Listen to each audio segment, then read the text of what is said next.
And we're back, ladies and gentlemen, live from Worre Studio in Las Vegas on the eve of Israel Appreciation Day, the first ever live TV broadcast, nonpartisan, interfaith, grassroots, focusing and celebrating all the reasons that Israel is important to the world, not because it's a Jewish state, not because it's a strategic U.S. ally, but freedom of religion, freedom of press, capitalism, democracy, rule of law, human rights, women's rights, gay rights, all the things that Israel protects. There's a reason that all the international press bureaus have their headquarters in Israel, because in all the other countries, freedom of press does not exist.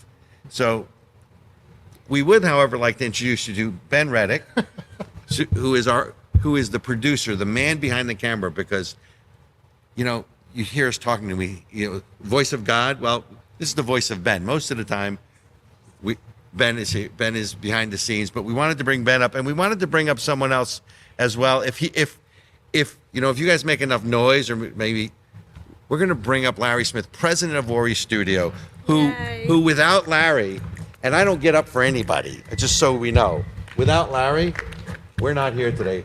Larry, have a seat, Larry. Have a seat. Wait, can I just, before you do all this major introduction for the star of this show, can I just give Albert's Have we been able to deny you anything? Pretty much no. So his Instagram, for those that are looking to acquire said art that is stunning, is albert.art5. So it's Albert, ALBERT Art, A-R-T with the number 5. So reach out, tell him we sent you, and check out his art. No, it's spectacular. Isn't it fabulous? Oh, loved it. It's like amazing. Yep. So good. So I want to talk to you, Ben, and I want to talk to you, Larry. Does that mean I can get out of here? No, you're staying. You're my security blanket. Okay, your security blanket. He said he was only coming up on stage if He's you a were smart here. man. I That's told right. you that. I told you that. So we really didn't want you to stay up here, but, I know. but you know what Larry wants, Larry gets. That is true. Wait, he just said that about you. Well, but we're a package deal here right now. So I want to start with you. First of all, thank you for everything you've done for Israel Appreciation Day. It does not become a reality without you. True. You are not Jewish. You recently went to Israel. You fell in love with the country, and I think, and you and I have talked an awful lot about it. Tell about Israel. What's your feelings on what was your takeaway? Because you really have to be there, don't you? If you haven't visited Israel and you came back. Yeah, you know, that's where I've been telling you that with everything that's been going on since October 7, unless you've been there, you really can't say what is happening because you have no idea. Mm-hmm. Israel is such an amazing, special place in the world that is all-encompassing. It's all-encompassing of religions. It's all-encompassing of people, of different races. I mean, it's a magical spot. Yep. Right. It's a good word. And whether you're in Jerusalem, where it's really the seat of religion in many cases, or you're in Tel Aviv, which is the most modern city in the world that has everything that you could ever imagine, from old shuk to modern-day beach clubs.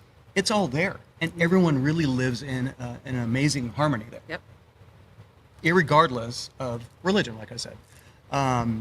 So what you don't know is my dad's Jewish and my mom is not. So I'm a mix, right? So I don't qualify for the club technically, but it's what's in my heart, right? It is always about what's in your heart. So what is in my heart and what is in my soul is the Jewish religion. But going there changed you. You know, going there changed me and my partner Artie, who is Muslim, that wants to convert to Judaism. Really? I love that. Yeah, Where's right? Artie? Non-practicing, clearly. Artie. Come on, Right Artie. on, Where Artie. are you? Come on, right? Join us. Non-practicing, of course, because, you know, obviously being gay, he would, if he was in Iran, which is where he came from, he wouldn't exist today. Right. Because that's how they handle that stuff. And in other countries. And in many other countries. Other than Israel. And also Other than Israel. Right. Where you're free to live life on your own terms, as long as you respect the others. That's right. So we went on a mission with Jewish Nevada, which is Federation, and we were able to spend 12 actually spectacular days in the country, going to the Knesset, going down into the temple under the Kotel. I mean, Isn't that if you've incredible? never done that, That's incredible. I mean, you have to. It's amazing. And when we went in June of last year, they actually found the original temple that they now are starting to open up. Yep. And they would have never The first temple. the very first temple. That's right. Very first temple. So they would have never have had that opportunity to find it because of all the traffic that's up above, right? In the main the square. But during COVID, the archaeologists could actually go down into areas that allowed them to excavate to find the first temple. It was remarkable. It was just remarkable. But, you see everyone going. It's the craziest thing because you see everyone going into prayer at the wall. You see Muslims that are going up to the dome on top, Yep. but yet they're all crossing, which is the craziest part, right? You have everyone. You have politicians in the Knesset who are making decisions for the country, who are Muslim, Yep. right? And they're making the right decisions for the country along with their Jewish partners. It's remarkable to see what happens there. And the thing that always amazes me is given the situation, even before the war against Hamas, it has always been a country of joyful people. Joyful. It has always been a country of people who focused on, look, they have disagreements, but they focus on what unites them. And what people don't understand is that Israel isn't really just a Jewish country. And you see that when, unfortunately, there are attacks like there was up in the north where the children that were killed were Jews. That's right. They weren't, and all they say, oh, it's okay because it's the Jews. First of all, I don't care what religion you are. Doesn't matter. It's not okay to do that, period. That's right. But that's what the people don't understand. I want to turn to you for a second because the other thing is you're an artist. You are a producer. You're a movie producer, right? And one of the things that Israel protects, we're going to run late if that's okay.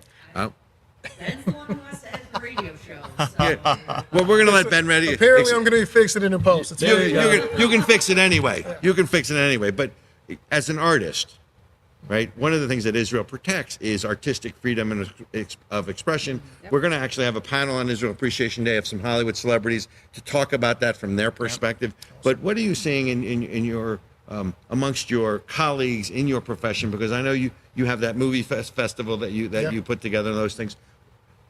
Are they at all concerned that what's over there is going to come over here and stifle more than it already is artistic freedoms?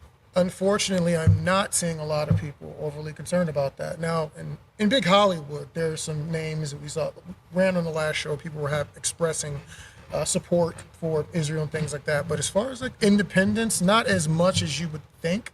But interestingly enough, I haven't seen as much pro-Hamas support either. So I guess that's positive. That's a positive. You can take that. Yay, not supporting terrorism. So I'll take. Now, this is Ben. I mean, let me introduce you all to Ben, who's going to tell you what he really thinks. Well, I did also. I don't even know if you know this, but I was a federal guard when we deployed people to Iraq, and I trained as an actor, thespian.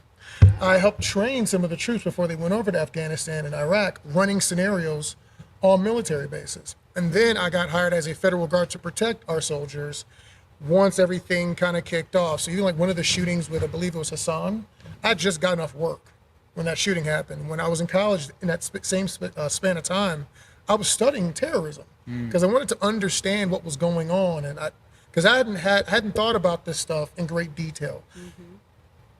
And you get exposed to the type of evil in the world. And I think in America, the right word. It's the right word. I think in America we think of, right and left and disagreements on policies and things like that and social services.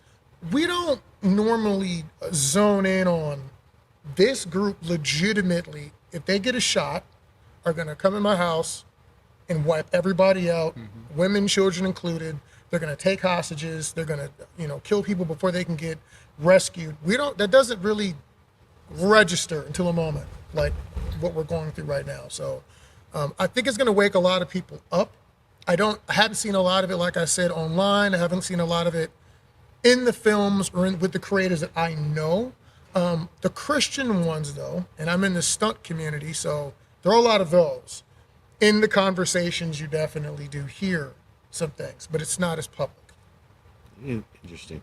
So, I'm sorry, can I make a comment? Absolutely. Even though I'm not the moderator at all. You, in you, this. you are whatever it is you want. You are whatever it is you want to be. Moderator in the moment. Okay, but Ben, what you were saying ties back to the idea of like why, like, are people waking up about anything? You said I read about terrorism because I was interested in it, and Ericka was saying, how come nobody's like really getting this? Because people don't want to look at it. They don't want to open their eyes. Living in denial is a beautiful thing for a lot of people. It's work. Right? It's work to be Right. In engaged. order to be educated and engaged and open your eyes, it requires a lot. You have to go against the grain that people are afraid to do. They don't want to be visible. People are probably looking at this and saying, what is she doing? Going live on Instagram on something that is of this nature. You have to do it. You have to open your eyes, because the second that you open your eyes and you come out of denial, there's no way to discount and not see. It's like squeezing toothpaste out of a tube. Once it's out, you can't put it back in, right?